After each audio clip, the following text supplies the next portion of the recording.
ദേശീയപാത 66 തകർച്ചയുമായി ബന്ധപ്പെട്ട ഏറ്റവും പ്രധാനപ്പെട്ട രണ്ടാമത്തെ കാരണമാണ് നമ്മൾ പരിശോധിക്കുന്നത്. അത് അതിന്റെ സാങ്കേതിക കാരണങ്ങളാണ്. സാങ്കേതിക തികവില്ലാതെയാണ് ദേശീയപാതയുടെ നിർമ്മാണം നടത്തിയിരിക്കുന്നത് എന്ന് അതിന്റെ തകർച്ചയും അത് കാണുന്ന ഏത് കൊച്ചുകുട്ടിക്ക് പോലും അറിയാവുന്നതുമാണ്. നോക്കൂ, എങ്ങനെയാണ് സാങ്കേതിക തികവിൽ റോഡ് നിർമ്മിക്കുക? നമ്മുടെ നാട്ടിലെ പോലെ കൃത്യമായ ഇടവേളകളിൽ മഴ പെയ്യുന്ന സ്ഥലങ്ങളിൽ, നാടുകളിൽ റോഡ് നിർമ്മിക്കുന്നതിന് കൃത്യമായ സാങ്കേതികത ഉണ്ട്. അത്തരം ചില മലേഷ്യൻ കമ്പനികൾ, നമ്മുടെ നാട്ടിലേക്കാൾ കൂടുതൽ മഴയുള്ള നാടാണ് മലേഷ്യ. മലേഷ്യയിൽ നിന്ന് വന്ന് കേരളത്തിൽ നിർമ്മിച്ച ചില കമ്പനികളുണ്ട്.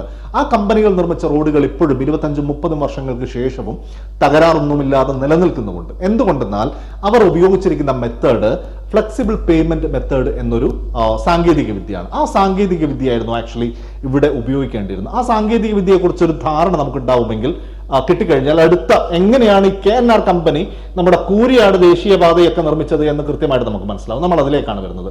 എന്താണ് ഫ്ലെക്സിബിൾ പേയ്മെന്റ് മെത്തേഡ് ഉപയോഗിച്ച് റോഡ് നിർമ്മിക്കുക, എങ്ങനെയാണെന്ന് നോക്കാം. നമുക്ക് നോക്കൂ, ആദ്യത്തെ ഘടകം റോഡ് നിർമ്മിക്കാൻ ഉദ്ദേശിക്കുന്ന ഭൂമിയാണ്. നമ്മൾ ഏത് കെട്ടിടം പണിയുമ്പോഴും അല്ലെങ്കിൽ ഭൂമിക്ക് ഭാരമാകുന്ന എന്ത് പണിയുമ്പോഴും ഭൂമിക്ക് ആ ഭാരം വഹിക്കാൻ ശേഷിയുണ്ടോ എന്ന് പരിശോധിക്കുക വളരെ ബേസിക് ആയിട്ടുള്ള ഒരു കാര്യമാണ്. നോക്കൂ, നമ്മളൊരു വീട് പണിയുമ്പോൾ ആദ്യം ചെയ്യുന്നത് ആ ഭൂമി പരിശോധിക്കുകയാണ്. ഭൂമിക്ക് അത് വഹിക്കാനുള്ള ശേഷിയുണ്ടോ, അതിന്റെ ബെയറിംഗ് കപ്പാസിറ്റി എത്രയുണ്ട് എന്നുള്ളത് മണ്ണ് പരിശോധിച്ച് കണ്ടെത്തുക, നിർണ്ണയിക്കുക എന്നുള്ളതാണ് ആദ്യം ചെയ്യുന്നത്. അങ്ങനെ നിർണ്ണയിച്ചതിന് ശേഷം അതിന്റെ ഭാരവാഹക ശേഷി വർദ്ധിപ്പിക്കാൻ സബ്ഗ്രേഡ് എന്നൊരു ലെയറാണ് ഭൂമിക്ക് മുകളിൽ ആദ്യം നിരത്തുന്നത്, ആദ്യം ചെയ്യുന്നത്. നോക്കൂ, സബ്ഗ്രേഡ് ഈ ഭൂമിയുടെ ഭാരവാഹക ശേഷി വർദ്ധിപ്പിക്കാവുന്ന തരത്തിൽ അതിന് ആവശ്യമായ മെറ്റീരിയലും ആവശ്യമായ ഘനത്തിലും പേവ് ചെയ്തതിനു ശേഷം ഇത് റോളർ ഉപയോഗിച്ച് അമർത്തുകയാണ്, കംപ്രസ് ചെയ്ത് അമർത്തുകയാണ് ആദ്യം ചെയ്യുന്നത്. നോക്കൂ, സബ്ഗ്രേഡിന് ശേഷം വരുന്ന സബ് ബേസ് ഉണ്ട്. സബ്ഗ്രേഡിനെ പ്രൊട്ടക്ട് ചെയ്യാനും ആവശ്യമുള്ള ഹൈറ്റ് കൊടുക്കാനൊക്കെയാണ് സബ് ബേസ് നിർമ്മിക്കുന്നത്. സബ് ബേസും അതിനാവശ്യമുള്ള മെറ്റീരിയൽ ഉപയോഗിക്കുന്നു, ലെവൽ ചെയ്യുന്നു, കംപ്രസ് ചെയ്ത് അമർത്തുന്നു. അതായത് അമർത്തുക എന്നുള്ളത് വളരെ പ്രധാനപ്പെട്ട ഒരു സംഗതിയാണ്.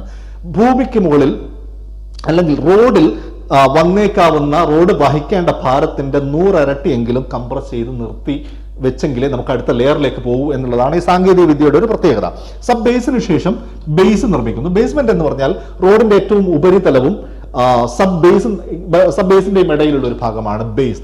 ബേസിന് ആവശ്യമുള്ള മെറ്റീരിയൽ എന്താണോ, സർഫസിൽ ഉപയോഗിക്കുന്ന ബിറ്റുമിൻ ഇതിലേക്ക് കൃത്യമായി ബോണ്ട് ചെയ്യാനുള്ള മെറ്റീരിയൽ എന്താണോ അതൊക്കെയാണ് സത്യത്തിൽ ബേസ്മെന്റിൽ ഉപയോഗിക്കുന്നത്. ബേസ്മെന്റും ഇതേപോലെ ലെവൽ ചെയ്ത് കംപ്രസ് ചെയ്ത് നിർത്തിയതിനു ശേഷമാണ് സർഫസിലേക്ക് കടക്കുന്നത് ബിറ്റുമിൻ ചെയ്യുന്നത്. ബിറ്റുമിൻ ലെവൽ ചെയ്തതിനു ശേഷം സാധാരണ ആ മെഷീനറികളൊക്കെ നമ്മൾ കാണുന്നതാണ്, നമ്മൾ അനുഭവിക്കുന്നതാണത്.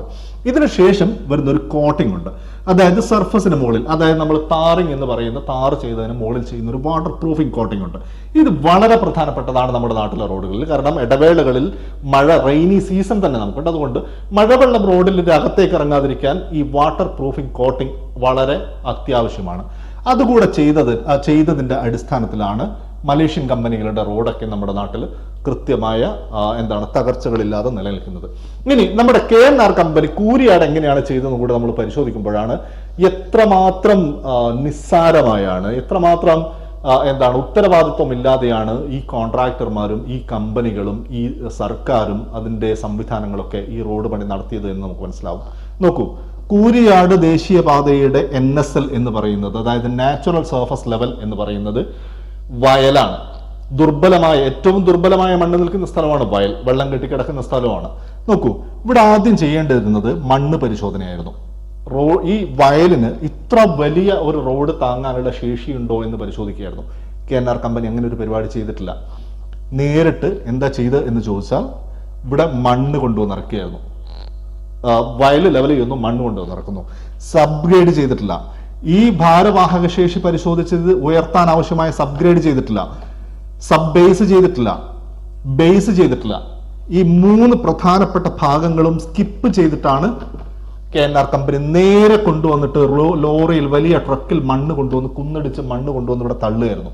അതിനുശേഷം ആവശ്യമുള്ള ഹൈറ്റ് 10, 15, 20 അടി ഹൈറ്റിലൊക്കെയാണ് അവിടെ റോഡുള്ളത്.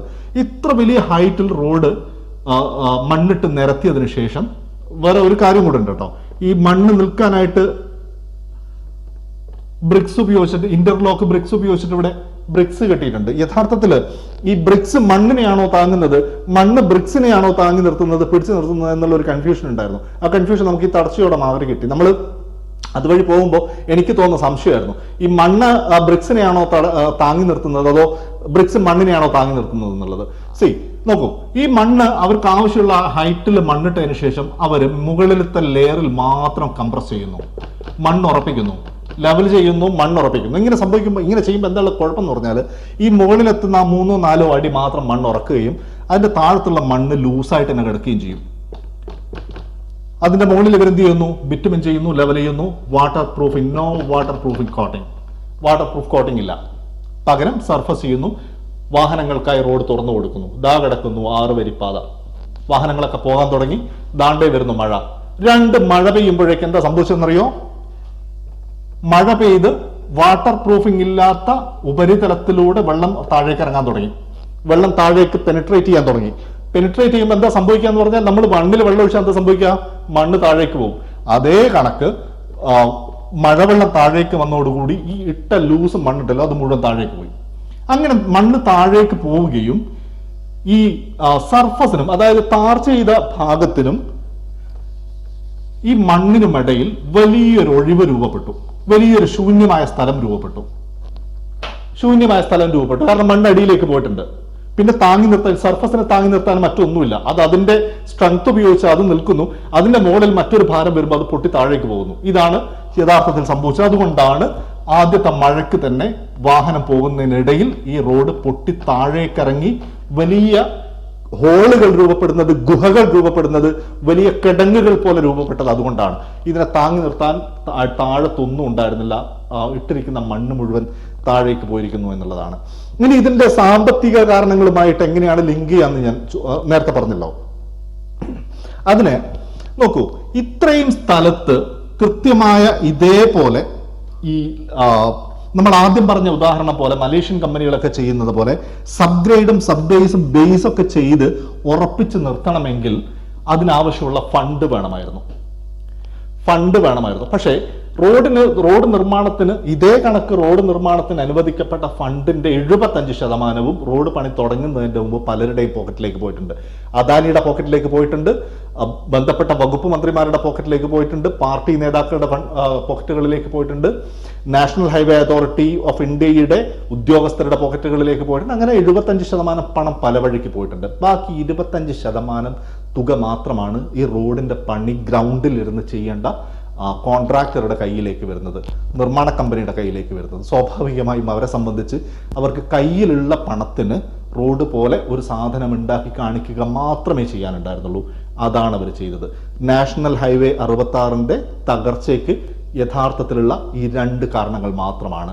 ഒന്ന്, കൊടികുത്തി വാഴുന്ന അഴിമതിയാണ്, കള്ളന്മാരായ ഉദ്യോഗസ്ഥരും രാഷ്ട്രീയ നേതാക്കളുമാണ്, അദാനിയെ പോലുള്ള ഇടനിലക്കാരാണ്. പിന്നെ നമ്മളുടെ പൊതുജനങ്ങളുടെ, പൗരന്മാരുടെ, വിശിഷ്യ വാഹന ഉടമകളുടെ, റോഡുകൾക്ക് നികുതി കൊടുക്കുന്ന വാഹന ഉടമകളുടെ അലസതയാണ്, നിസ്സംഗതയാണ് ഈ റോഡ് തകർച്ചയ്ക്ക് പ്രധാനപ്പെട്ട കാരണങ്ങൾ.